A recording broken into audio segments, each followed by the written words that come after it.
Yes, yes, yes. My favorite topic, how to think.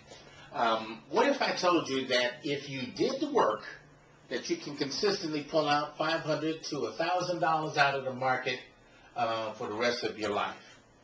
Would you do the work without a guarantee? I think almost everybody says, oh yeah, no, I do the work. Okay, so let's just make sure you understand what that work is. Okay, what assumptions are you making about the market? So in terms of thinking, do you believe that the market is random? Yes or no? Is the game fair? Yes or no? So as you begin to think through the market, you've got to understand that your fundamental assumptions and how you filter things make a difference. Who controls it? Is it one person, 10 people, 1,000 people, 5,000 people? And more importantly, how can you determine who is controlling the market at each point in time? Have you established a set of rules to help you determine what that is? Okay? And who controls it? For how long? For a day, 2 days, 5 days, 2 weeks, 2 months, 3 months, 2 years? Who's controlling it? Is that control shifting in the course of time? Which it is. So the question becomes is how do you spot your opportunities among that? So the question is how can you take advantage of that? And then more importantly, can you find a statistical edge in the marketplace so that you can go in every day and pull some money out of the marketplace? So, you have all different kinds of styles. You have your market profile, auction principles. You have, the price action purist. You've got the volume spread analysis people. You have tape reading. You have, your indicator setups. You got your market indicators. You've got your traditional price calculation indicators. You've got the floor trader secrets, proprietary systems, cycle analysis, whatever. The question is do you have a specific statistical edge in your trading program? Do you even know if you have an edge? See, it's important for you to understand what you're doing, what game you're playing, and are you playing the game with an advantage, or are you playing that game with a disadvantage? Okay? So now, have you organized your edge into a set of written trading rules that allows your edge to give you an edge as the market unfolds? So you really have to think through what is your edge and are you giving it a chance to give you that advantage as the market continues to unfold. That's a very important piece. Now, if you write it down, your trade story, the question is do you actually believe it?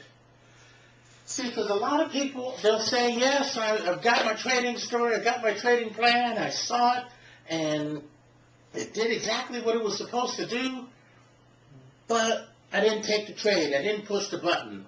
And the question is why not? See, because I believe that the people who are afraid to take that kind of action, they don't believe what they wrote down.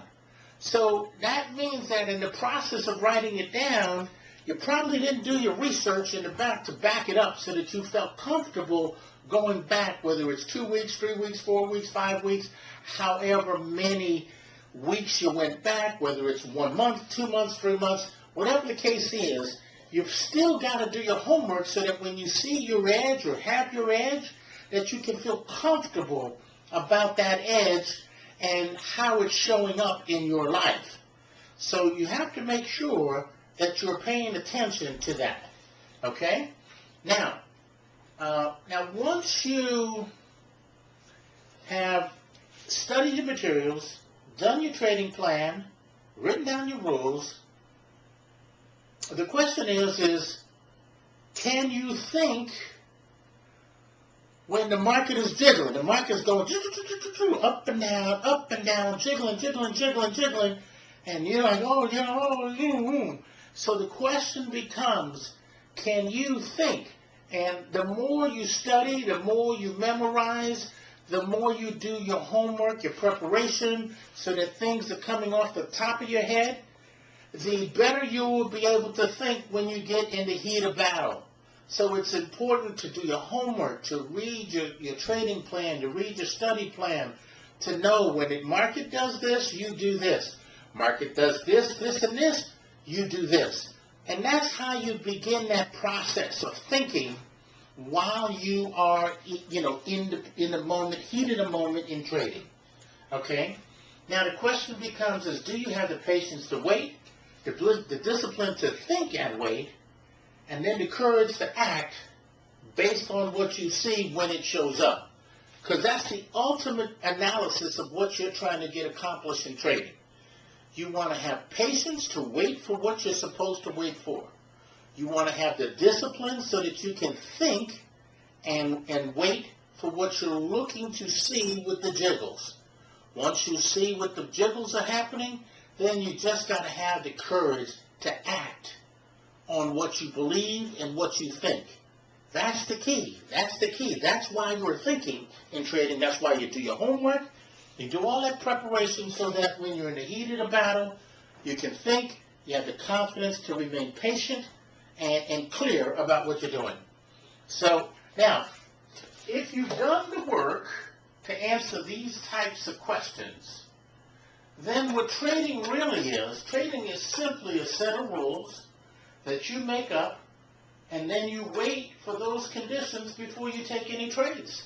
That's what trading is. It is simply a set of rules that you make, that you wait for those events and conditions to occur before you take any trades. Basically, what I'm telling you is this: you got to do the work, you got to have the guts and discipline to follow that plan to the letter. That's what trading is. Once you're able to know what you're doing in that terms, in terms of writing it down, now you have the courage to think and to act.